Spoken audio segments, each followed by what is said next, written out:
of human reproduction, that is very important and very interesting topic of human reproduction, that is the pregnancy, dilation or dilatation and parturition. प्रसूती कशी होते, that we are going to study today. आज आपल्याला शिकायचं आहे की प्रसूती नेमकी कशी होते, प्रसूतीमध्ये सिझेरियन सेक्शन का करावं लागतं, काय परिस्थिती असते, काय काय गोष्टी असतात, याच्याबद्दल आज आपण बोलणार आहोत. तत्पूर्वी आपण जो मागच्या लेक्चरचा जो पार्ट बाकी होता आपला, आपण पाहिलं होतं मागच्या वेळेला आपण फर्स्ट ट्रायमेस्टर पर्यंत आलो होतो. सेकंड आणि थर्ड ट्रायमेस्टर आपल्याला डिस्क्राईब करायचंय, समजून घ्यायचंय. सेकंड ट्रायमेस्टर मध्ये जे महत्वाचे होणारे चेंजेस आहेत ते आपल्याला समजून घ्यायचे आहेत. थर्ड ट्रायमेस्टर मध्ये होणाऱ्या मदरच्या बॉडीमध्ये होणारे जे चेंजेस आहेत ते आपल्याला नीट समजून घ्यायचे आहेत. आणि त्याच्यानंतर ऍक्च्युअली प्रोसेस जी असते, ज्याला आपण म्हणतो पार्च्युरेशन, प्रसूती, ती कशी होते ते आज आपल्याला समजून घ्यायचंय बाळांनो. I hope you must be ready. आपल्या सगळ्यांचा जन्म त्याच पद्धतीने झालेला आहे. आपण अतिशय काळजीपूर्वक त्याला समजून घेण्याचा प्रयत्न करूया. तर लेट अस स्टार्ट. प्रेग्नन्सी बद्दल आपण बोलत होतो. प्रेग्नन्सीच्या स्टडीसाठी प्रेग्नन्सी किती दिवसाची असते, कोण सांगतं? कोण सांगतं प्रेग्नन्सी किती दिवसाची असते? कम ऑन, बोलत राहा माझ्याशी. प्रेग्नन्सी किती महिन्यांची, किती दिवसांची, किती वीक्सची असते? सगळं माहित पाहिजे आपल्याला. बोला, कम ऑन, कोण सांगतं?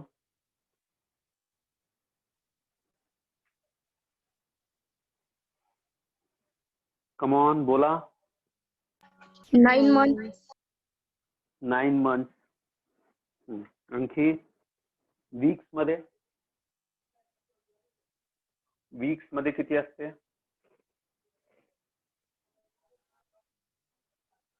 डेज मध्ये किती असते? डेज मध्ये सांगितलं होतं का नव्हतं सांगितलं तुम्हाला? डेज मध्ये किती असते प्रेग्नन्सी? इकडे लक्ष द्या. LMP हा वर्ड लक्षात ठेवा. लास्ट मेन्स्ट्रुअल पिरियड जो असतो, लास्ट मेन्स्ट्रुअल पिरियड पासून नीट लक्ष द्या. लास्ट मेन्स्ट्रुअल पिरियड पासून जर आपण तिथून कॅल्क्युलेट केलं तर ते येतात 280 डेज. म्हणजे first day of last menstrual period जे आले होते शेवटच्या पिरियड पासून जर आपण कॅल्क्युलेट केलं तर रफली इट गोज अराउंड 280 डेज. आणि समजा जेव्हापासून पाळी मिस झाली, ज्या महिन्याला पाळी रेग्युलर येत होती तिथून जर आपण कॅल्क्युलेट केलं तर it is 266 days from missed menstruation. पाळी जिथून आली नाही तिथून जर आपण हिशोब केला तर किती दिवस होतात? 266 days. येत आहे लक्षात सगळ्यांच्या? याला आपण म्हणतो this period is called as gestation period. This period is called as gestation period. मराठीत त्याला आपण म्हणतो गर्भधारणेचा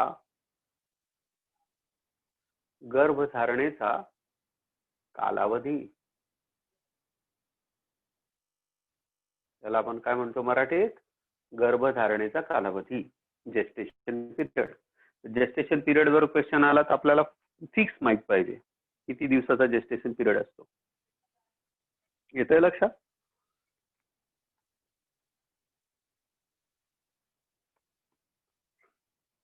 लास्ट मेन्स्ट्रुअल पिरियड लिहा किंवा सायकल लिहू शकता तुम्ही, LMC म्हणून, लास्ट मेन्स्ट्रुअल सायकल. ई लिहा, सी लिहा, दोन्ही चालतात, पण इथं आपल्या बुक मध्ये सी दिलंय तर आपण सी लिहूया.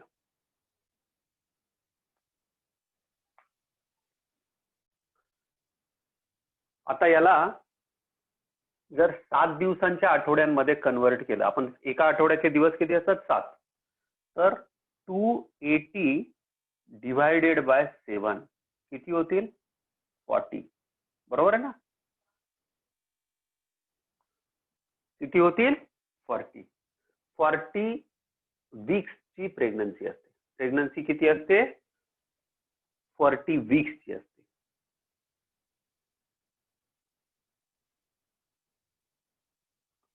वीक्स मध्ये बोलायचं झालं तर 40 वीक्स. आणि आपण ग्रामीण भाषेमध्ये काय म्हणतो? रफली it around 9 month plus minus 1 week. 9 month plus minus 1 week असं म्हणतो. एक तर प्लस वीक, एक वीक होईल किंवा बरोबर 9व्या महिन्याला होऊन जाईल.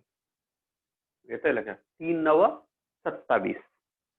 तर 270 ते 280 दिवसामध्ये प्रेग्नन्सी झाली पाहिजे. त्याच्या दरम्यान हा पिरियड आहे. काही प्रेग्नन्सी ज्या असतात त्या 290 डेज पर्यंत जातात. ओव्हर मॅच्युरेशन पण होतं, प्रॉब्लेम येतो नंतर. काही वेळेला प्रीमॅच्युअर, जे बाळ आधीच जन्माला येतात, जे बाळ प्रसूतीचा कालावधी जो असतो पूर्ण कालावधी न पूर्ण करता आधी जन्माला येतात, म्हणजे बिफोर 280 डेज जन्माला येतात, एखाद्या आठवड्याच्या फरकाने नाही म्हणत मी, जे महिना 4 आठवड्या आधी येऊन जातात, अशा बाळांना आपण म्हणतो प्रीमॅच्युअर बेबीज. त्या बाळांना काय वर्ड यूज करतो? बाळांना आपण प्रीमॅच्युअर बेबीज.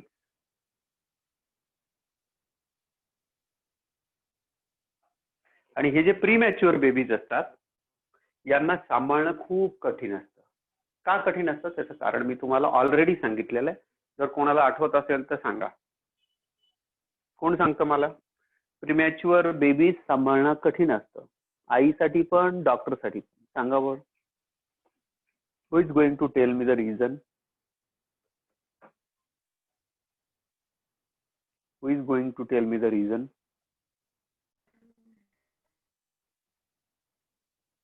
बाळ जे असतं, लक्षात ठेवा, बाळ जे असतं या बाळाला प्रॉपर डेव्हलपमेंट होण्यासाठी, लिसन व्हेरी केअरफुली, बाळाची प्रॉपर डेव्हलपमेंट, त्याच्या लंग्सची डेव्हलपमेंट फायनल स्टेजेसमध्ये होते.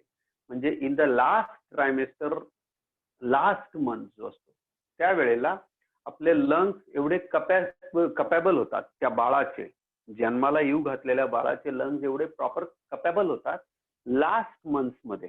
म्हणजे तुम्ही असं म्हणू शकता की शेवटचे 1-1.5 महिन्याचा जो पिरियड असतो त्यावेळेला तुम्हाला मी ऑलरेडी सांगितले, तुम्ही विसरले असाल, सर्फॅक्टंट तयार होतो. सर्फॅक्टंट लंग्स मध्ये हा जो सबस्टन्स असतो ज्याला लंग सर्फॅक्टंट म्हणतो आपण, हा लंगचा सर्फॅक्टंट जो असतो हा त्यावेळेला तयार होत असतो, त्याचं फॉर्मेशन सुरू असतं, तो तयार होत असतो. जर हा सर्फॅक्टंट नीट तयार झाला नाही, लिसन व्हेरी केअरफुली, जर हा सर्फॅक्टंट नीट तयार झाला नाही तर होतं काय की ही समजा ज्या मुलांना, तुमच्या सगळ्यांसाठी सांगतो, एक सगळ्यांना सांगतो, ज्या मुलांचं आता ज्यांनी जॉईन केलेलं आहे पण ज्यांचं सर्क्युलेशन रेस्पिरेशन चॅप्टर झालेलं नाहीये, ज्यांचं सर्क्युलेशन आणि रेस्पिरेशन चॅप्टर झालेलं नाहीये, अशा मुलांनी जर त्यांना अभ्यास करायचा असेल, त्याचे खूप सारे लेक्चर्स आहेत माझे युट्यूबवर, याच्यावर माझ्या प्लेलिस्ट मध्ये आहेत, खूप मोठे मोठे लेक्चर्स आहेत. पण तरी सुद्धा तुमची इच्छा असेल की आपण 2 लेक्चर 1 लेक्चर रोज थोडा स्पीड वाढवून ऐकून घेऊ, समजून घेऊ, ज्यांना असं वाटत असेल तर मी दुसऱ्या बॅच साठी शिकवलेलं आहे ऑलरेडी, त्यांनी मला रिक्वेस्ट पाठवली तर मी त्यांना प्लेलिस्ट शेअर करू शकतो, ज्यांना अभ्यास करायचा.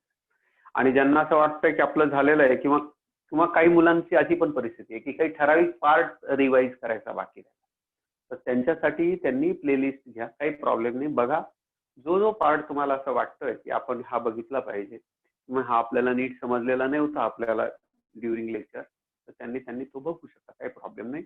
फक्त मला समोरून तुमच्या साईडने रिक्वेस्ट आली पाहिजे, तर मी तुम्हाला ते शेअर करेल. ज्याला ज्याला पाहिजे इंडिव्हिज्युअली, सगळ्यांना मी ग्रुपवर शेअर करणार, पण ज्यांना पाहिजे त्यांना. त्याच्यातला अर्धा भाग जो आहे तो सर्क्युलेशन चॅप्टरचा आहे, आणि अर्धा भाग जो आहे तो रेस्पिरेशन. पूर्वी काय होतं, मागच्या वर्षापर्यंत रेस्पिरेशन आणि सर्क्युलेशन हे 2 चॅप्टर केले होते. यावर्षी स्टेट बोर्डने कंबाईन केले काही चॅप्टर. उदाहरणार्थ, एक अंकी चॅप्टर कंबाईन करून टाकलं. याच्या पुढचं जे चॅप्टर आहे ना, ते चॅप्टर आहे इनहेरिटन्स आणि व्हेरिएशन. तर ते जे इनहेरिटन्स व्हेरिएशनचं जे चॅप्टर आहे त्याच्यामध्ये 2 पार्ट होते. क्रोमोझोमल थिअरी ऑफ इनहेरिटन्सचा एक सेपरेट चॅप्टर होता, आणि मेंडेलियन हे इनहेरिटन्सचा चॅप्टर सेपरेट होता. आता तो क्लब केला गेलेला, एकत्रित केला गेलेला. येतं लक्षात? तर यामुळे काय होतात की बरेचसे चॅप्टर, त्यामुळे तुम्हाला दिसताना अरे बापरे असे असं वाटेल की 48 व्हिडिओ आम्ही बघायचे, एक एक तासाचे 48 व्हिडिओ, असं शॉक वाटू शकतो.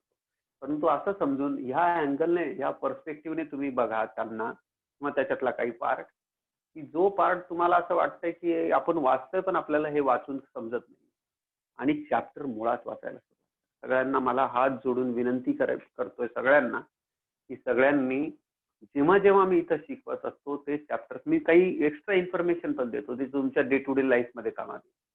त्यामुळे सगळ्यांनी एकदम एक परफेक्ट एक गोष्ट लक्षात ठेवायची की प्रॉपर बुक वाचणं गरजेचं आहे. एक्झाम मध्ये ज्या ज्या मुलांना सीईटीत एकदम चांगला एक्सलंट स्कोअर करायचा आहे ना, त्यांना माझे लेक्चर एकदम उपयोगात. नीट ज्यांना क्रॅक करायची त्यांनाही फायदा होईल. परंतु सगळ्यात महत्वाची आहे, तूच आहेस तुझ्या जीवनाचा शिल्पकार, कोणीतरी महापुरुषांनी म्हटलेलं आहे. तर तुम्ही त्या अँगलने विचार करा की तुम्हाला तुमचं जीवन घडवायचं असेल तर काय करावं लागेल. रिपीटेड रिडिंग ठेवा. जे वर्ड नाही कळले ना, ते चॅप्टर नंबर, पेज नंबर मला टाकून द्यायचं. त्या वर्डचं सर मला मिनिंग कळालेलं नाही, I am built for you, मी तुमच्यासाठीच आहे. तुम्ही मस्तपैकी मला पाठवा, मी तुम्हाला एक्सप्लेन.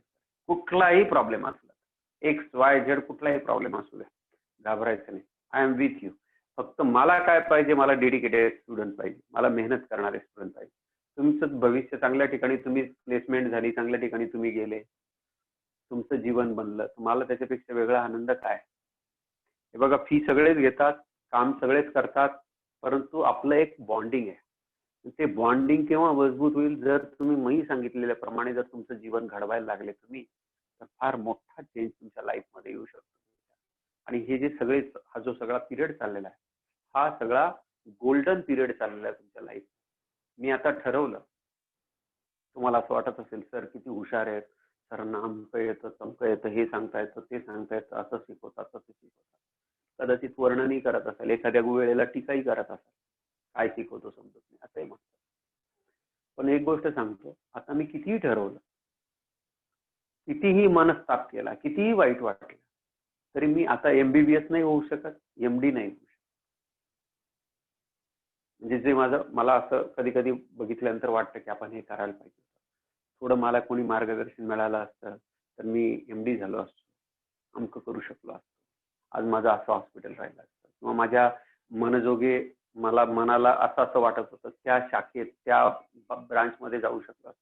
हे सगळं नंतर काय होतं, नंतर एकदा वेळ निघून गेली की नंतर माणसाला खूप व्यथा होतात. आता माझी मुलं मोठे झाले, जबाबदाऱ्या येऊन पडल्या, माणूस एकदा कमवण्याच्या भानगडीत पडला की मग तो कमवायला लागतो, मग शिक्षणाकडे डोळे झाक होते. या सगळ्या गोष्टी आहेत बाळा. त्यामुळे हा जो पिरियड आहे तुमचा, तो अतिशय महत्वाचा आहे. याच्यामध्ये काय करा, चॅप्टर तुमच्याकडे जे जे बुक्स असतील, फिजिक्स पण मुळापासून वाचा, अनेक कन्सेप्ट क्लिअर होते. केमिस्ट्री मुळापासून वाचा, अनेक. आणि दररोज ठरवून घ्या की एवढं रिडिंग केल्याशिवाय मी जेवणार नाही. आग्रह ठेवा, जीवनामध्ये करार असला पाहिजे, आग्रह असला पाहिजे, निग्रह असला पाहिजे. तो जेवढा मजबूत असेल तेवढं तुमचं जीवन घडल्याशिवाय. आयुष्यभर आहे बघा, तुम्हाला मी सांगतो, नंतर झोपायचं आहे, आराम करायचा आहे, आमचा आहे, परंतु ज्याने आज कष्ट केले त्याचं नंतरचं जीवन फार चांगलं होणार. त्यामुळे आज कष्ट करा, मेहनत करा, 6-8 महिन्याचा प्रश्न असतो बाळांनो. आयुष्यातले 6-8 महिने जर तुम्ही प्रॉपरली दिले ना, प्रॉपरली तुम्हाला सांगतो, तर परीक्षेचा पेपर तुम्हाला फोडून याल तुम्ही, माझी गॅरंटी आहे. काही वाटणार नाही तुम्हाला. परंतु हे जर 6-8 महिने जर तुम्ही टंगळमंगळ केलीत आणि नंतर तुम्ही खूप धावले, नंतर ते शेवटच्या 15 दिवसामध्ये, महिन्यामध्ये खूप मेहनत केली, सफिशियंट नाहीये, प्रॉब्लेम येईल, अडचण येते. असो, मी थोडंसं असं मध्ये मध्ये तुम्हाला सांगत असतो. कृपया कोणी वाईट वाटून घेऊ नका की आता युट्यूबवरचे लेक्चर आहेत, सरांनी आम्हाला का बोलावं, असं नका कृपया गैरसमज करू. या तर प्रीमॅच्युअर बेबीज मध्ये काय असतं, सर्फेक्टंट नावाचा एक सबस्टन्स असतो, लेसिथिन त्याचं नाव आहे. तो जो लेसिथिन असतो तो नीट सिक्रीट झालेला नसतो, प्रॉपर तयार झालेला नसतो. होतं काय त्याच्यामुळे की ही जे अल्व्हिओल आहे, नीट लक्ष द्या, हे अल्व्हिओलाय कसं असतं, आपलं द्राक्षाच्या घडासारखं असतं. द्राक्ष सगळ्यांनी बघितलेलं आहे. या द्राक्षाच्या घडासारखं असतं. म्हणजे आपण जी घेतलेली हवा असते ती हवा या प्रत्येक फुग्याला फुगवते. फुफ्फुसात असं फुग्यांचं जाळं असतं ज्याला आपण म्हणतो अल्व्हिओलाय. जसं ब्रेस्ट मध्ये अल्व्हिओलाय असतात, स्तनात, मातेच्या स्तनामध्ये जसे अल्व्हिओलाय असतात, तसेच अल्व्हिओलाय या ठिकाणी लंग्स मध्ये पण असतात. या लंग्स मध्ये हे जे अल्व्हिओलाय असतात बाळांनो, हे जे अल्व्हिओलाय असतात, हे अल्व्हिओलाय जे असतात, हे अल्व्हिओलाय ओपन राहणं गरजेचं आहे. ओपन राहायला पाहिजे. म्हणजे तुम्ही घेतलेली जी हवा असते, मी घेतलेली जी हवा आहे, ती ऍक्च्युअली आपण जेव्हा श्वास घेतो तेव्हा याच्या आत जात असते, इथे येतं. हे फुगले पाहिजे, हे फुगले पाहिजे. म्हणजे बाळ जेव्हा जन्माला येतं आणि रडतं, तेव्हा जर सर्फेक्टंट व्यवस्थित तयार झालेला असेल तर सर्फेक्टंट काय करतो, हे फुग्यांना चिपकू देत नाही. असं लिसन व्हेरी केअरफुली. सर्फेक्टंट जो असतो बाळांनो, सर्फेक्टंट जो असतो तो चिपकू देत नाही. चिपकून कसं असतं, नॉर्मली काय होतं, नीट लक्षात घ्या. समजा हा फुगा आहे, हा फुगा आहे, हा फुगा आहे, लिसन, बरोबर. हा फुगा ज्या वेळेला हवा आत येईल त्यावेळेला असा फुगेल, बरोबर. आणि हवा जाईल त्यावेळेला असा होतो, एवढा होतो. असा नाही होत. असा का होत नाही, कारण त्याच्या आत एक सबस्टन्स भरलेला आहे जो याला कोलॅप्स होऊ देत. तुम्ही नॉर्मली जेव्हा फुगा फुगवता, नॉर्मली जेव्हा फुगा बघून घ्या, आजच फुगवू शकता तुम्ही. फुगवा फुगवल्यानंतर जो तो चिपकून गेला तर त्यावेळेला तुम्हाला पुन्हा कष्ट पडतात फुंकण्यासाठी. पण तो जर फुगा पूर्ण हे नसेल ना, तर तुम्ही हवा टाकल्याबरोबर लगेच फुगायला लागतो. तसंच तेच प्रिन्सिपल आपल्या लंग्स मध्ये. जर सर्फेक्टंट असेल तर फुगे प्रॉपर फुगतात, जर सर्फेक्टंट नसेल तर फुगे प्रॉपर फुगत नाही. त्यामुळे असे बाळ जगवणं कठीण असतं. अशा बाळांच्या बॉडीमध्ये सर्फेक्टंट बाहेरून तर टाकू शकत नाही आपण, ते बॉडीमध्ये तयार व्हायला लागतं. म्हणून अशा मुलांना, प्रीमॅच्युअर बेबीजना बरेचदा इन्क्युबेटर नावाच्या यंत्रामध्ये इन्क्युबेशन साठी ठेवावं. इन्क्युबेटर नावाचं यंत्र असतं जे आईच्या गर्भासारखं वातावरण देतं. असे बालरोग तज्ञ जे असतात, ते बालरोग तज्ञ जे असतात, लहान मुलांचे जे एक्सपर्ट डॉक्टर असतात, ते इन्क्युबेटर मध्ये अशा बाळाला ठेवतात. त्या बाळाला काचेच्या पेटीमध्ये ठेवलंय, काचेच्या पेटीमध्ये ठेवलंय, हे तुम्ही ऐकलं असेल. तर ह्या काचेच्या पेटीमध्ये ठेवून त्यांना नीट नरिशमेंट द्यावी लागते. पुढे 1 महिना, 1.5 महिना, कधी कधी महिना ऍडमिट करावं लागतं. तिथनं औषधं वगैरे देतात, दूध देतात. आईला फक्त दूध पाजण्यापुरतं आत सोडलं जातं. पुन्हा आई आणि बाळ वेगवेगळ्या ठिकाणी राहतात. आई वेगळ्या रूम मध्ये असते, बाळ वेगळ्या रूम मध्ये असतात. डॉक्टर पण ग्लोव्ज वगैरे घालून प्रॉपर दरवाजा बंद ठेवलेला असतो, जेणेकरून बाळाला कुठल्याही प्रकारचं इन्फेक्शन होणार नाही, असं यांना जतन करावं. तर तुम्हाला लक्षात मला हे आणून द्यायचं आहे की प्रेग्नन्सी जी आहे बाळांनो, ही जर 280 डेजच्या आत, 1 महिना, एखाद महिना जर आधी प्रेग्नन्सी मधनं त्या बाई मोकळी झाली, पर्च्युरेशन झालं, तिचं डिलिव्हरी झाली, तर होतं काय की त्यावेळेला काही स्ट्रक्चर जे प्रॉपरली डेव्हलप व्हायला पाहिजे, उदाहरणार्थ लंग, हे सर्फेक्टंट, असे बरेचसे गोष्टी आहेत, तर त्या नीट डेव्हलप होत नाही आणि असं बाळ मरण्याची शक्यता जास्त. प्रीमॅच्युअर बेबीज बरेचदा त्यांचं तेवढं वजन पण झालेलं नसतं. त्यामुळे तेवढं वजन, किती वजन असलं पाहिजे जन्माच्या वेळेला, तर लक्षात ठेवा, इंडियन्स मध्ये सांगतो, it is around 2.2 2 to 3 kg पर्यंत वजन असलं पाहिजे. म्हणजे हे फिमेलच्या गर्ल चाइल्डच्या बाबतीत असतं 2.2 to 2.8 च्या आसपास. आणि मेल बॉईज मध्ये, मेल चिल्ड्रन्स मध्ये हे असलं पाहिजे 2.4 to 3.2 च्या आसपास. तर एवढं डिटेल नाही लक्षात ठेवायचं की रफली 2.5 ते 3 किलोच्या आसपास बाळ असलं पाहिजे. 2.5 ते 3 किलोचे बाळ जगवणं सोपं जातं. तर आय होप तुम्हाला ही कन्सेप्ट आता क्लिअर झालेली आहे. तर प्रेग्नन्सी किती महत्वाची आहे, किती दिवसाची असते आणि काय, आणि त्या पिरियडला काय म्हणतात, तर gestation period. I think it is clear. जायचं आपण पुढे. आता आपण पाहिलं तर मागच्या वेळेला प्लासेंटा बद्दल आपण बोललो. आठवतं का सगळ्यांना? Everybody is knowing what is placenta? कोण सांगतं मला what is placenta? Placenta is a initiated connection between mother and fetus for its protection, development, and hormone secretion. Yes. बघा, तुझे 2 गोष्टी चुकल्या बेटा. बरोबर बोलला तू, फक्त तुझे 2 प्रोनाउन्सिएशन चुकले. फिटल हा वर्ड आहे, FOETAL. फोटल नाही म्हणायचं याला. याच्यातला ओ सायलेंट आहे. इथे ओ जो लिहितो ना आपण, तो सायलेंट आहे. याचं नाव, याला कसं म्हणायचं, फिटल असा उच्चार करायचा. प्लासेंटा काय आहे? मदर आणि तो डेव्हलपिंग जो फिटस आहे. हे बघा, पहिली गोष्ट मी तुम्हाला बोललो होतो 0 to 8 weeks, म्हणजे झायगोट पासून पुढे, झायगोट पासून 8 आठवड्यापर्यंत आपण म्हणतो त्याला एम्ब्रियो. आणि 8 आठवड्यापासून फ्रॉम 8 weeks टू 40 weeks, 40 आठवड्याला तर डिलिव्हरीच होते. ह्या पिरियडला या इथे असणारं जे बाळ आहे त्याला आपण वर्ड यूज करतो फिटस, FOETUS. त्याला काय म्हणतो? Fetus. What is placenta? Placenta is the intimate connection. आणखी एक वर्ड चुकला होता तुझा, इंटिमेट. ना, इंटिमेट, इनिशियल नाही म्हणायचं, intimate. Intimate connection between mother and fetus. Mother and fetus, बाळ आणि आई यांच्यामधला कनेक्टिंग पार्ट असतो. कसा असतो तो मागच्या वेळेला तुम्हाला बोललो होतो मी. आता आपल्याकडे बघा 3 प्रकारचे मॅमल असतात. मॅमल जे असतात, सस्तन प्राणी जे असतात ते 3 प्रकारचे. Mammals are of 3 type. सगळ्यात आधी ज्यांच्यामध्ये प्लासेंटा बिलकुल नगण्य, एकदम निग्लिजिबल डेव्हलप झाली आहे त्यांना म्हणतात प्रोटोथेरियन्स. याचे मॅमेलिया क्लासमध्ये 3 प्रकारचे जे आहेत, 3 प्रकारचे मॅमल्स येतात. पहिले असतात प्रोटोथेरियन्स, नंतर असतात मेटाथेरियन्स, आणि तिसरे असतात युथेरियन्स. युथेरियन. आपण युथेरियन मॅमल आहोत. युथेरिया.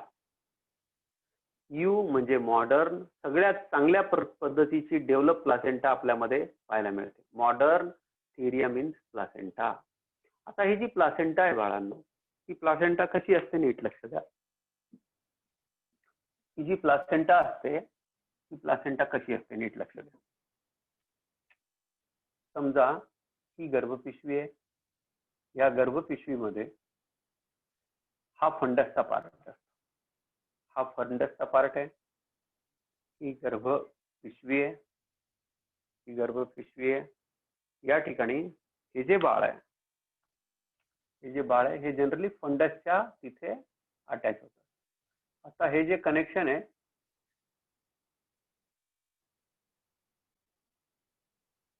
तुम्हाला बोललो होतो की हे अशा पद्धतीचं कनेक्शन असतं बाळाचं आणि आईचं. आणि या ठिकाणी हे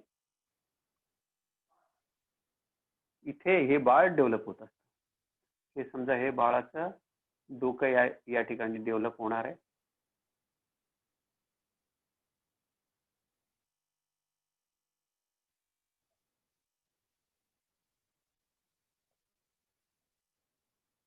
या बाळाची जी डेव्हलपमेंट होणार आहे ही अशी आहे.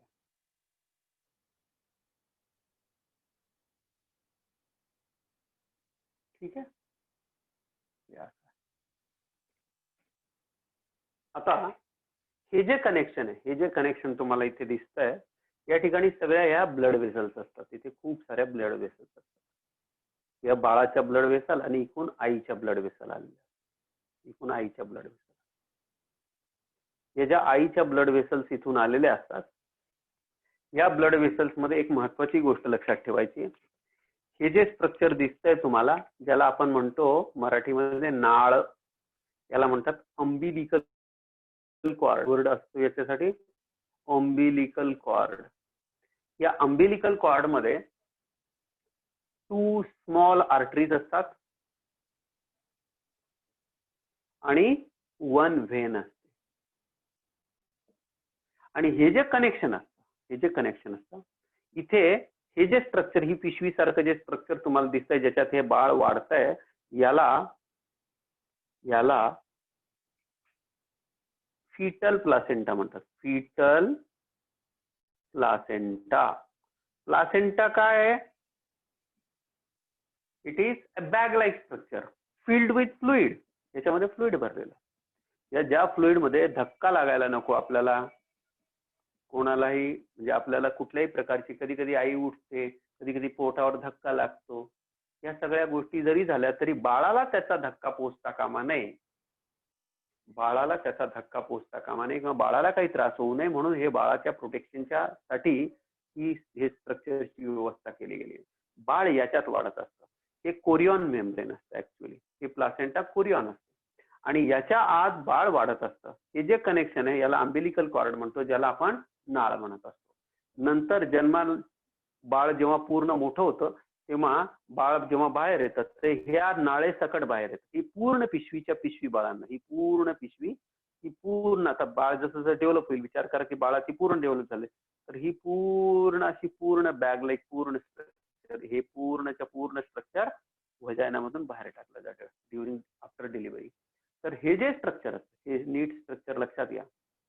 याच्यामध्ये पूर्ण वाढ झालेलं बाळ असेल, पाणी असेल. हे जे स्ट्रक्चर आहे, हे स्ट्रक्चर त्यावेळेला खूप मोठं होतं. या प्लासेंटाचं वजन जवळजवळ 600 to 700 ग्रॅम्सच्या आसपास जातं, बट लेस दॅन 1 kg. काही फिमेल्स मध्ये एखादी एकदम हेवी फिमेल असेल तर 1 kgच्या आसपास पण जाईल. आणि याच्यात 2.5 ते 3 लिटरच्या आसपास याच्यात पूर्ण पाणी असतं, ज्याच्यामध्ये बाळ असतं. म्हणजे त्यावेळेला आईचं वजन सर्वसाधारणपणे 12 ते 15 किलोनी वाढलेलं असतं. प्रेग्नन्सी मध्ये आईचं वजन, आहार पण चांगला असतो आणि बाळाचंच मुळात वजन आणि त्याच्या आजूबाजूचे ते प्लासेंटा वगैरे वगैरे 6 ते 7 किलोच्या आसपास वजन वाढलेलं असतं. म्हणजे आईच्या पोटात हे सगळं. आणि त्यावेळेला आईच्या बॉडीमध्ये पण काही चेंजेस होत असतात. आहार चांगला ठेवावा लागतो. त्याच्यामुळे कमीत कमी जे आयडियली एका मदरचं किती झालं पाहिजे, तर 10 किलो तिच्या बॉडी मधल्या, तिचं जे रेग्युलर वेट आहे त्याच्यात 10 किलोचं ऍडिशन होतं. तर आपण येतोय फर्स्ट ट्रायमेस्टर. मागच्या वेळेला बघितलं तर फर्स्ट ट्रायमेस्टर मध्ये आपण काय पाहिलं की हे इंटिमेट कनेक्शन तयार होतं. इथल्या ज्या सेल्स असतात, या सेल्सला मी काय नाव दिलं होतं तुम्हाला बघा, 2 प्रकारच्या ट्रोफोब्लास्ट केलं होत्या. या ज्या वरच्या ज्या सेल्स आहेत, या सेल्सला आपण म्हणतो सिन्सिशिओ ट्रोफोब्लास्ट. या सिन्सिशिओ ट्रोफोब्लास्टच्या ज्या सेल्स आहेत या आत जाऊन मदरच्या मॅटर्नल टिश्यूशी हे अटॅच होतात आणि इथे आईचं ब्लड येत असतं. आता हा जो पार्ट आहे, हा बाळाने जो ब्लॅक मध्ये दाखवलेला मी, हा जो पार्ट दाखवलेला, हा बाळाचा पार्ट, याला म्हणतात फीटल प्लासेंटा. आणि जो पार्ट आईकडनं आतपर्यंत इथे आलेला आहे, इथे या ठिकाणी आईचा पण टिश्यू आलेला आहे, याला म्हणतात मॅटर्नल प्लासेंटा. याला काय म्हणतात? Maternal placenta. आणि याच्यामध्ये काय आहे, तिथे ब्लड वेसल्स. ह्या ज्या ब्लड वेसल्स आहेत बाळांनो, इथे ब्लड वेसल्स इतकी मोठी कमाल आहे तुम्हाला सांगतो देवाची, की इथे आईचं ब्लड, लिसन व्हेरी केअरफुली, इथे आईचं ब्लड ह्या गॅप मध्ये असं एकमेकांमध्ये असं, यांना आपण कोरियॉनिक विला असा वर्ड यूज करतो. काय वर्ड यूज करतो? कोरियॉनिक. हे जे तुम्हाला सगळ्या उभ्या रेषांसारखं दिसत आहेत ना, या अशा वाकड्या वाकड्या, यांना आपण म्हणतो विलाय. इंटेस्टिनल विलाय सगळ्यांना माहिती आहे की इंटेस्टाईन्स मध्ये असे विलाय असतात. तसंच इथे विलाय, यांना आपण म्हणतो कोरियॉनिक विलाय. कोरिओनिक विलाय, काही विली पण म्हणतात, दोन्ही प्रोनाउन्सिएशन चालू शकतात. आता हे जे कनेक्शन आहे या ठिकाणी या बाळाच्या ब्लड व्हेसल इथे इथपर्यंत येतात आणि आईच्या ब्लड व्हेसल म्हणजे ह्या एकमेकांच्या एकदम जवळ येतात, परंतु एकमेकांमध्ये आईचं ब्लड बाळाच्या ब्लडशी मिक्स होत नाही. आईचं ब्लड आणि बाळाचं ब्लड सेपरेट राहतं. आईचं ब्लड आणि बाळाचं ब्लड सेपरेट राहतं. त्यामुळे जर तसं राहिलं नसतं तर तुम्ही विचार करा ना की तसं जर राहिलं नसतं तर आईचा जो ब्लड ग्रुप राहिला असता तोच बाळाला मिळाला असता, पण तसं नाहीये. बाळाचा ब्लड ग्रुप वेगळा असतो आणि आईचाही ब्लड ग्रुप वेगळा असू शकतो. म्हणजे हे दोघांचे ब्लड ग्रुप वेगळे काय आहे? कारण एकमेकांमध्ये इथं बॅरियर आहे. याला आपण म्हणतो प्लासेंटल बॅरियर, प्लासेंटाचा अडथळा आहे. पण आईकडनं न्यूट्रिशन बाळाला बरोबर मिळत राहतं. न्यूट्रिटिव्ह जे पदार्थ असतं, आई जी चांगलं जेवण करते, जे काही चांगलं असतं ते सगळं बाळाला मिळत असतं याच्यातून. म्हणजे इथे प्लासेंटा मधून ते क्रॉस होऊ शकतं आणि प्लासेंटा मधलं जे वेस्ट मटेरियल आहे, प्लासेंट किंवा बाळाकडचं जे हॉर्मोन आहे ते इथे टाकलं जातं, पण तरी सुद्धा एक अंतर राखलं जातं. ब्लड एकमेकांमध्ये मिक्स होत नाही. त्यामुळे बरेचसे आजार जे असतात, काही HIV वगैरे सारखे आजार आहेत की जे या प्लासेंटा मधूनही क्रॉस करून येऊ शकतात, पण काही आजार असे असतात बाळांनो की जे प्लासेंटा मधनं क्रॉस होत नाही. त्यामुळे आईला जरी त्या पिरियड मध्ये एखादा आजार झाला असेल तरी सुद्धा बाळाला तो आजार होत नाही. हे प्लासेंटाचं वैशिष्ट्य येतंय लक्षात? खूप मोठं वैशिष्ट्य तुम्हाला सांगतो. आणि दुसरी गोष्ट, समजा आईचा ब्लड प्रेशर वाढला, जर डायरेक्ट कनेक्शन राहिलं असतं तर त्याचा डायरेक्ट मग त्या प्रेशरने तर बाळाचं एवढंच हार्ट आहे, छोटंच हार्ट आहे, त्याचं फाटलं असतं, फुटून गेलं असतं, बाळमेलं असतं. तसं होऊ नये म्हणून इथला प्रेशर वेगळा असतो, इथलं ब्लड प्रेशर वेगळं असतं आणि आईचं ब्लड प्रेशर वेगळं ठेवण्यामध्ये देवाने कमाल दाखवली. म्हणजे आईचं ब्लड प्रेशर वेगळं, बाळाचं ब्लड प्रेशर वेगळं. आईचं ब्लड प्रेशर हाय असतं आणि बाळाचं ब्लड प्रेशर लो असतं. कारण बाळाला तिथल्या तिथे ब्लड फिरवायचंय, छोटीशीच बॉडी येते, हार्ट पण छोटंच होतं. पण आईचं ब्लड प्रेशरला आईला स्वतःला पण बॉडी हे करायची, आता आई फुल डेव्हलप आहे आणि बाळ अनडेव्हलप आहे. तर ह्या दोघांमध्ये ते अंतर ठेवलं जातं, म्हणून पण प्लासेंटाचा मोठा रोल असतो. I think you are getting. इथे कोणाला काही प्रॉब्लेम असेल तर विचारू शकता. Come on. हे कळतंय का? Are you enjoying? Yes, sir. Yes. Rutuja has send me the thumb. Aditya, तुला कळतंय का बेटा? आदित्य,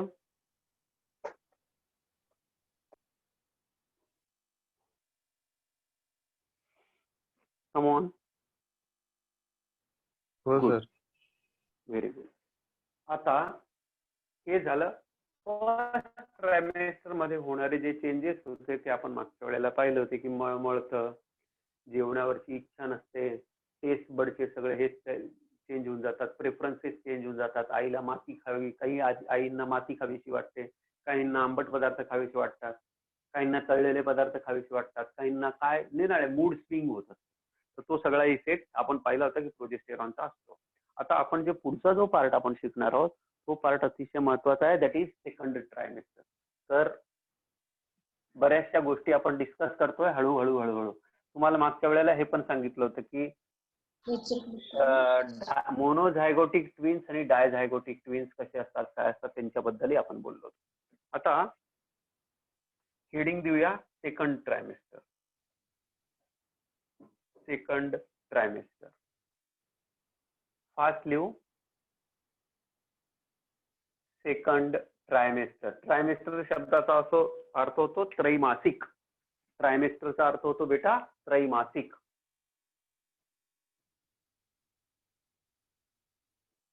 हा पिरियड सुरू होतो 13th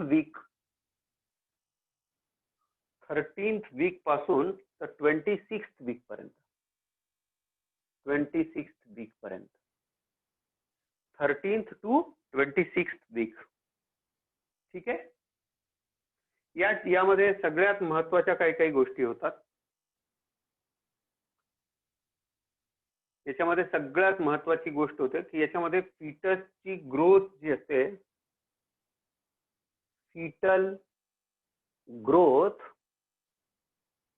इज अबाउट 30 सेंटीमीटर. महत्वाची घटना आहे, महत्वाची गोष्ट आहे, लक्षात ठेवा. बाळाचं लांबी वाढते, लेंथ वाढते बॉडीची, आणि ती येते 30 सेंटीमीटर. Pregnancy becomes obvious. आपण म्हणतो ना ऑब्विसली. तुम्ही तिथे गेले होते का? आपण तो येस ऑब्विसली म्हणजे ठळक. याचा अर्थ काय? ठळक दिसायला लागते प्रेग्नन्सी. म्हणजे आईला दिवस गेलेले आहेत हे सहज कोणी नुसतं तुम्हाला सांगतो, जर ड्रेस वरती जरी केला, एखादी फिमेल असेल ती पंजाबी ड्रेस वगैरे घालत असेल किंवा साडी वर्ण असेल तर ते समोरच्या माणसाला लगेच लक्षात येतं. अर्थात तुम्हाला लक्षात यायला पाहिजे असं मी म्हणणार नाही, परंतु फिमेल्स ज्या आहेत, ज्या मुली येतात आपल्याकडे लेक्चर ऐकतात, त्या इझिली एखाद्या फिमेलच्या बॉडीकडे बघून ते अंदाज लावू शकतात की ही प्रेग्नंट. त्यांना लगेच अंदाज येतो. पुरुषांना तो अंदाज यायला वेळ लागतो. आणि दुसरी गोष्ट, आता माझ्यासारखे जे लोक आहेत जे मेडिकल फील्डशी कनेक्ट आहेत त्यांना एका झटक्यात लक्षात येतं. तर प्रेग्नन्सी ठळक व्हायला लागते. कधी? Second trimester. आता दुसरी गोष्ट, हॉर्मोन लेवल स्टॅबिलाइज होतात. डेव्हलपमेंट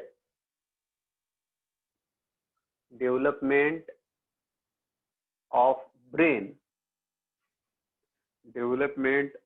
ब्रेन सुरुवात होते. प्रॉपर ब्रेन डेव्हलप होतो. हॉर्मोन लेवल स्टॅबिलाइज, स्थिर होतात. हॉर्मोनच्या ज्या लेवल असतात त्या स्थिर होतात. Hormone level stabilize. HCG human chorionic gonadotropin declines. आता याची लेवल कमी होते. कमी होणे, याची लेवल कमी व्हायला लागते. हॉर्मोनची लेवल कोणत्या, जसं जसं एचसीजी कमी कमी होतं ना बाळांनो, एचसीजी ची लेवल जशी जशी खाली जाते तसं तसे बाकीचे हॉर्मोन जे असतात ते स्थिर व्हायला लागतात, योग्य प्रमाणात सिक्रेट व्हायला लागतात. महत्वाची घटना घडते. कॉर्पस ल्युटियम जो असतो, कॉर्पस ल्युटियम डिटेरियोरेट, नष्ट होतो, छोटा होतो किंवा रिग्रेस होतो असं म्हटलं. याला आपण रिग्रेस असा आपण वर्ड यूज करतो. रिग्रेस म्हणजे छोटा होणे, लहान होणे. छोटा, लहान. आक्रसणे, ते अतिशय चांगला शब्द आहे. आक्रसणे, एखादी गोष्ट आक्रसणे, छोटी होणे. दॅट इज कॉर्पस ल्युटियम एकदम छोटा होतो.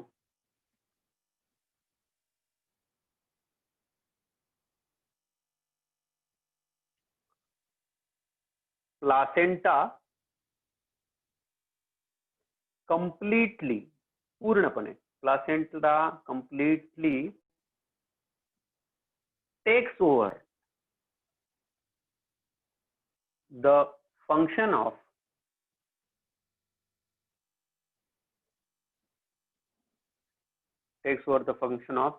Corpus luteum.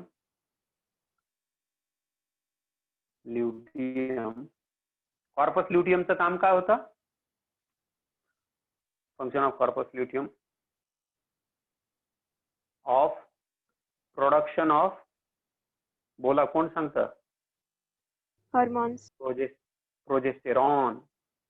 प्रोजेस्टेरॉन नावाचं जे हॉर्मोन असतं ते आता हे प्लासेंटा बनवायला लागते.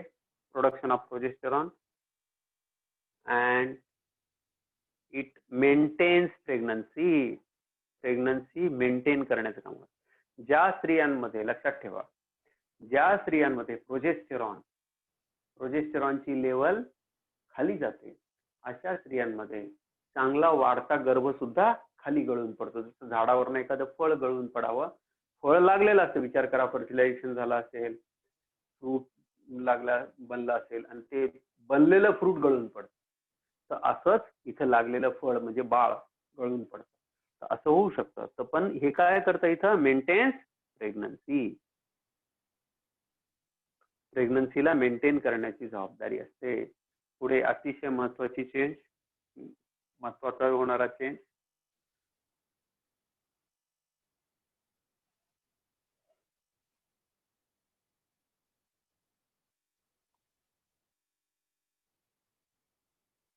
फिटल म्हणजे बाळाच्या फिटल मूवमेंट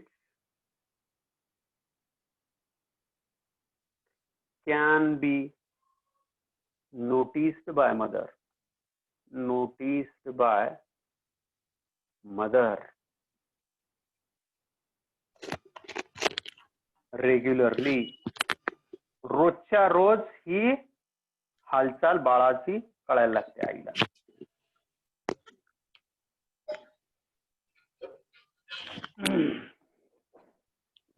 आदित्य बेटा, ऑडिओ चालू केला का? तुला काही विचारायचं आहे का?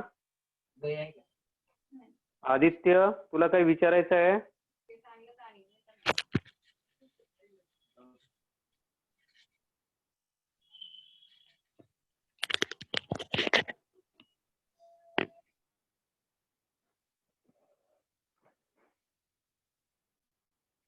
ठीक आहे.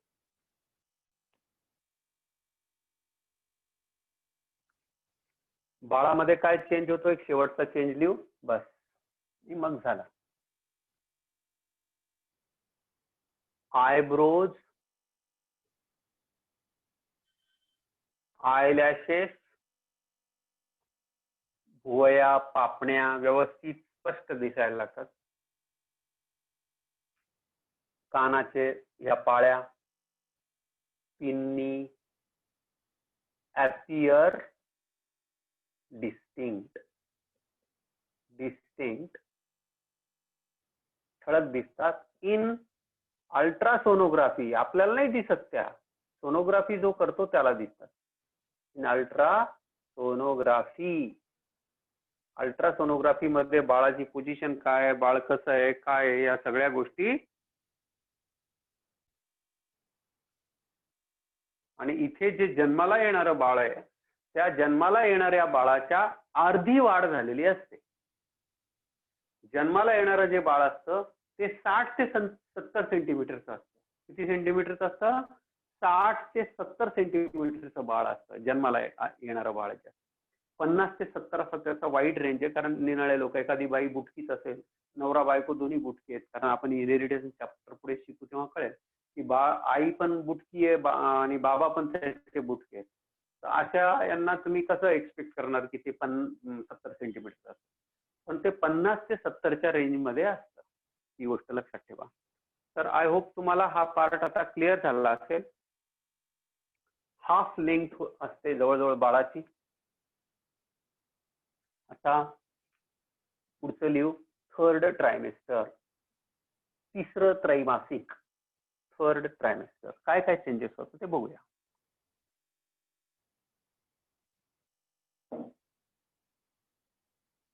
Changes occur during third trimester. तिसऱ्या त्रैमासिकात होणारे बदल.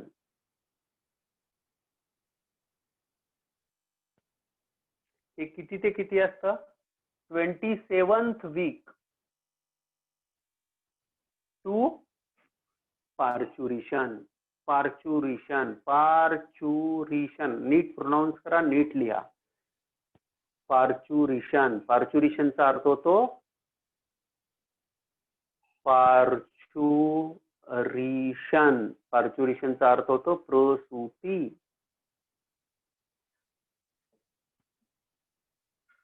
प्रसूती.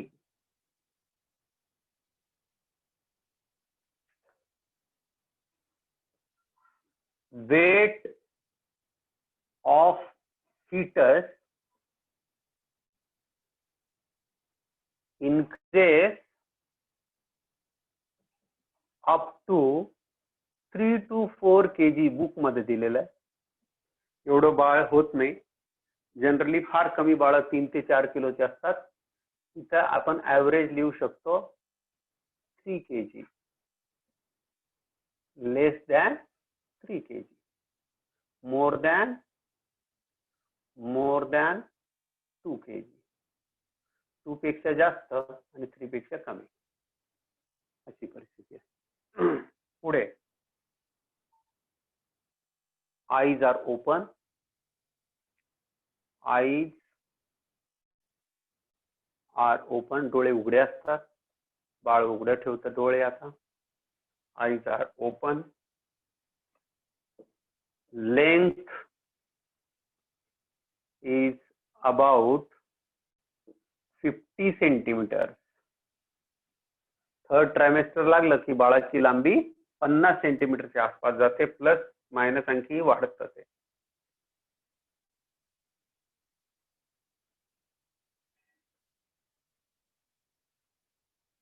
Mother's abdominal organs get compressed. आईचे गर्भपिशवीच्या आजूबाजूचे जे अवयव असतात ते सगळे दाबले जातात. Get compressed and displaced. आजूबाजूला सरकतात ते बिचारे, जागाच नसते त्यांना. मी याचं डायग्राम काढून तुम्हाला समजून सांगतो 2 मिनिटात काय काय घटना घडतात, कशा घडतात.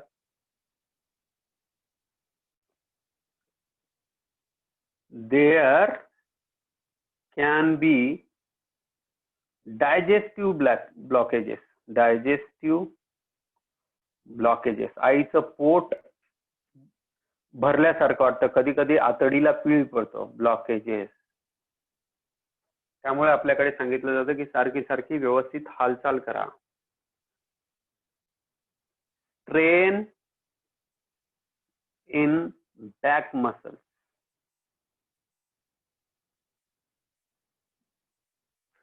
स्ट्रेन, ताण पडतो, ताण येतो. पाठीमागचा हा जो कमरेचा जो भाग असतो त्या ठिकाणी खूप ताण येतो बाळांना, दुखायला लागतं. Strain in back muscle.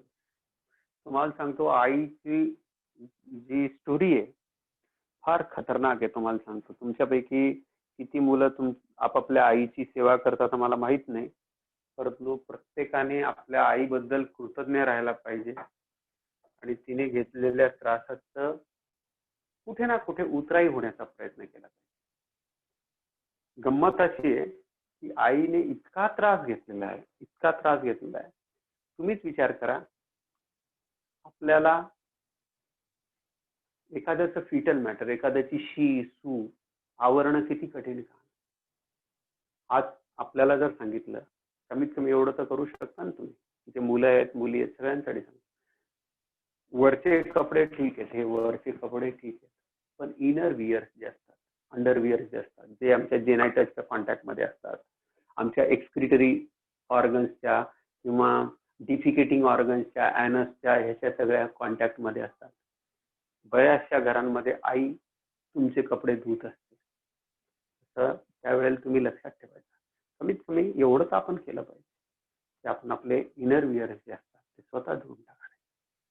ज्या आईने आपल्याला ओल्या अंथरुणावरनं कोरड्यावर झोपवलं, माझ्या बाळाला सर्दी होऊ नये, माझ्या बाळाला त्रास होऊ नये, त्या आईबद्दल एवढी तर भावना ठेवली पाहिजे.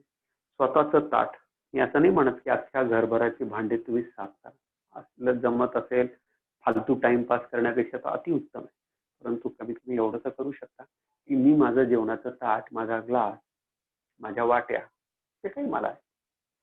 एखाद दिवशी आईला आराम म्हणून तू आई थांब, मी संपूर्ण भांडी व्यवस्थित स्वच्छ घासून ठेवतो. एखाद दिवशी आपला ड्रेस धुवून टाकला. पण इनर विअर आणि जेवणाचं उष्ट ताट रोज स्वच्छ करून केलं पाहिजे.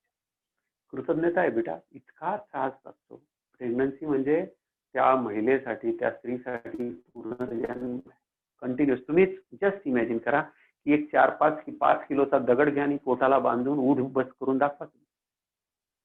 5 किलोचा दगड पोटाला बांधा आणि तो घेऊन झोपायचा आहे, तो घेऊन उठायचा आहे आणि तो घेऊन तुम्हाला सगळं काम करायचं.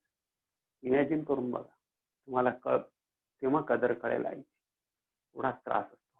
थर्ड ट्रायमेस्टर मध्ये अशा पद्धतीचे चेंजेस होतात. त्यावेळेला आता हे पुसून घेऊ आपण. याच्यानंतर लास्टला होतं at the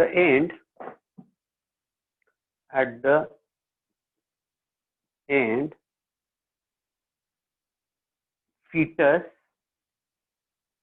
becomes ready for parturition.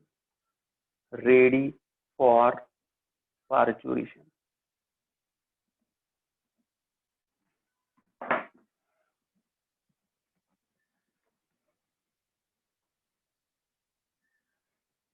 आता होतं कसं ते तुम्हाला 2 मिनिटात दाखवतो.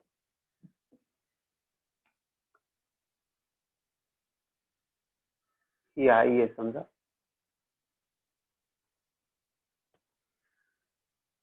हे बाळात एखादी प्रेग्नंट फिमेल आहे. हे तिचं बाळ नंतरच्या काळामध्ये हे बाळाचं डोकं वगैरे अशा पद्धतीने खालच्या दिशेने येतं. हा तो कंप्लीट पार्ट आहे. इथे त्याचे पाय आहेत. हे त्याचे पाय. हा त्याचा पायाचा पंजा वगैरे समजून घ्या.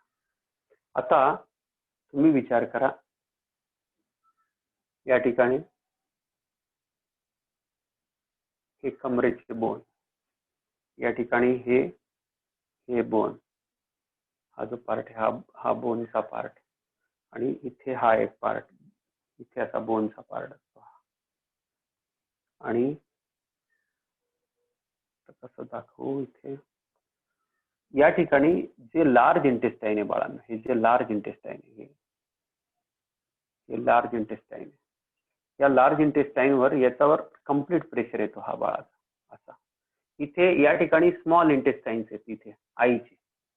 यामुळे काय होतं, आणि इथे युरिनरी ब्लॅडर आहे. इथे जे असतं ना, इथे ऍक्च्युअली युरिनरी ब्लॅडर असतं. आपण जेव्हा सुरुवातीच्या डायग्राम्स तुम्ही पाहिल्या असतील त्याच्यात मी दाखवलेलं होतं. इथे युरिनरी ब्लॅडर असतं. याच्यामुळे होतं काय, इथे हे युरिनरी ब्लॅडर, इथे बाळाचं वजन पडल्यामुळे आईला वारंवार युरिनसाठी जावं लागतं. म्हणजे नॉर्मल फिमेल जी असेल ती 2 तास 3 तासही वॉशरूमला नाही गेली तर चालू शकतं. पण या बाळाच्या वजनामुळे काय होतं, बाळाचं वजन सारखं याच्यावर पडत असल्यामुळे थोडं पण युरिन जमा झालं की जावं लागतं, थोडं पण युरिन जमा झालं की जावं लागेल तिला. येतं लक्षात? तर तिला फ्रिक्वेंट युरिनेशन होतं. फ्रिक्वेंट युरिनेशन होतं, वारंवार बाथरूमला जावं लागतं. त्याच्यानंतर फ्रिक्वेंट डिफिकेशन होतं. डिफिकेशन, वारंवार शौचाला पण जावं लागतं. पोट दाबलं गेल्यामुळे थोडं पण अनडायजेस्टेड फूड आलं की लगेच तिला भावना होते की आपण जाऊन यावं वॉशरूम. तर ही भावना सतत होत राहते. त्याच्यानंतर कधी कधी पोट अचानक दुखायला लागतं. कारण काय, कारण इंटेस्टाईन्स दाबल्या गेलेले असतात, आणि इंटेस्टाईन्स दाबल्या गेल्यामुळे डायजेस्टिव्ह ब्लॉकेजेस होतात, उलट्या सुरू होतात. खूप महत्वाची गोष्ट आहे. काही डॉक्टर्स अशा वेळेला त्या आईच्या पोटामध्ये, त्यामुळे त्यावेळेला सांगितलं जातं की तुम्ही जो आहार घेताय ना, तो पौष्टिक आहार घ्या, पण थोड्या वेळाने घ्या, की जेणेकरून त्या पोटाला जागा कमी आहे ना डायजेशन करायला, मग ती जी जागा पूर्ण बाळाने व्यापलेली आहे, ती जागा तुम्हाला थोडं जर तुम्ही खाल्लं तर तुम्हाला व्यवस्थित पचू शकतं. त्यामुळे आईला 5-6 वेळा खायला दिलं जातं त्या पर्टिक्युलर पिरियडमध्ये 4-4. पण आता विचार करा, एखाद्या गरीब घर असेल आणि त्या कुटुंबाची त्याची परिस्थिती नसेल किंवा तेवढं लक्ष देणारं कोणी नसेल तर किती हाल होत असतील तुम्ही अंदाज लावू शकता. तर त्यामुळे हे अतिशय मोठा असा काळ असतो. आता पुढचं हेडिंग देऊया, पार्च्युरेशन. त्याचं मी रफ आयडिया देतो तुम्हाला आणि उद्या आपण इन डिटेल बोलूया. पार्च्युरेशन. आता हे जे पार्च्युरेशन असतं बाळांनो, या पार्च्युरेशन मध्ये होतं काय की तर त्याच्या मागे पहिले सायन्स काय ते तुम्हाला समजेल. बाळ जे असतं, बाळाच्या बॉडीमधनं बाळ फुल डेव्हलप झालं की बाळाच्या पिट्युटरी ग्लँड्स मधनं हॉर्मोन्स बाहेर निघतात. हे हॉर्मोन्स आणि प्लासेंटा मधले हॉर्मोन्स आईच्या हायपोथॅलॅमसला जाऊन ब्रेन मध्ये जाऊन ऑक्सिटोसिनचं सिक्रिशन करायला भाग पाडतात. ऑक्सिटोसिनचं सिक्रिशन सुरू होतं. ऑक्सिटोसिनचं सिक्रिशन सुरू होतं. बाळ सिग्नल देतो. बाळ काय करतं, आईच्या बॉडी ब्लड मध्ये हॉर्मोन्स सोडतो. हे जे डेव्हलपिंग बाळ आहे ना, हे फार विचित्र आहे. हे प्लासेंटा मधनं आईच्या बॉडीमध्ये हॉर्मोन सोडतं. प्लासेंटा प्लस बाळ दोघांचं संगनमत असतं. त्यातली आता वाढ झालेली आहे, आपल्याला जेवढं वापरायचं होतं तेवढं वापरलं गेलं. आता आपल्याला बाहेर जायचं. आता आपण बाहेर जाऊ, मला बाहेर जायचं.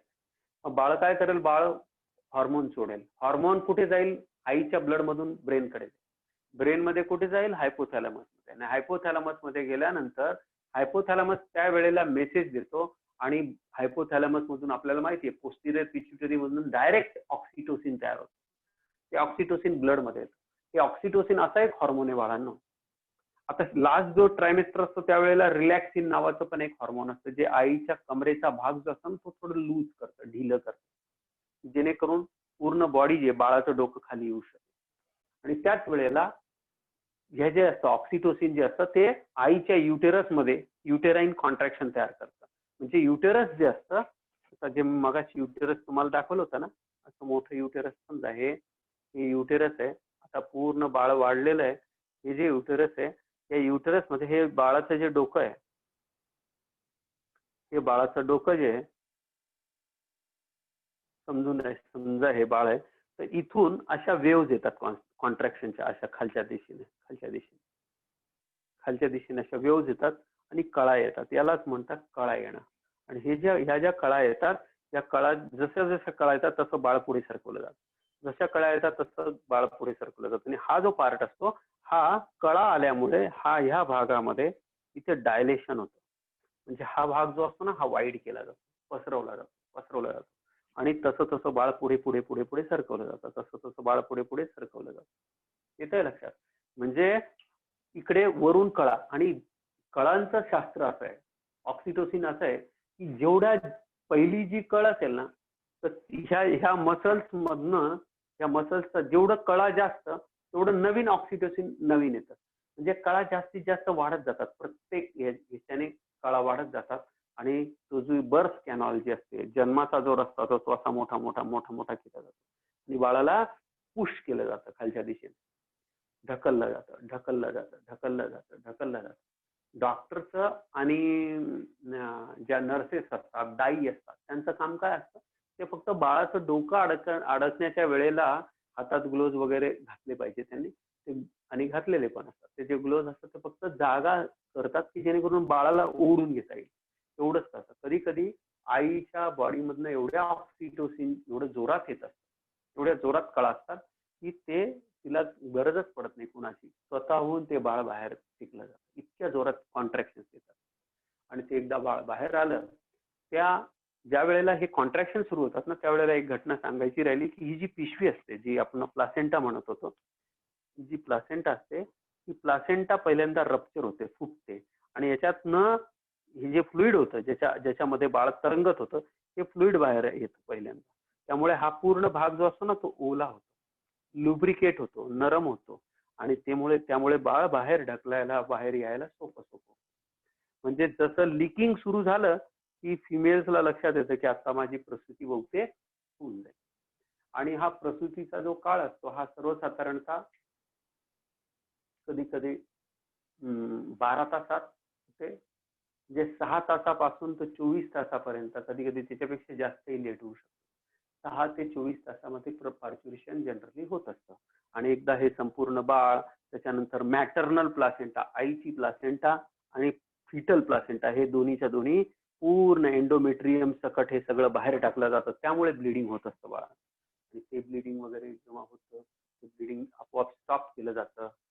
नंतर ऑक्सिटोसिनचा काय रोल असतो तो पण आपण उद्या शिकणार आहोत. आणि असं पूर्ण बाळ व्यवस्थित बाहेर येतं. आणि हे बाळ बाहेर आलं की ती जी अंबिलिकल कॉर्ड असते ती कट केली जाते. अंबिलिकल कॉर्ड कट केली की ते प्लासेंटा असते ते आणि बाळ सेपरेट असतं. नंतर बाळाला वॉश वगैरे दिलं जातं. काय काय होतं उद्या आपण चर्चा करू. थँक्यू. उद्या आपण त्याच्या स्टेजेस बघूया.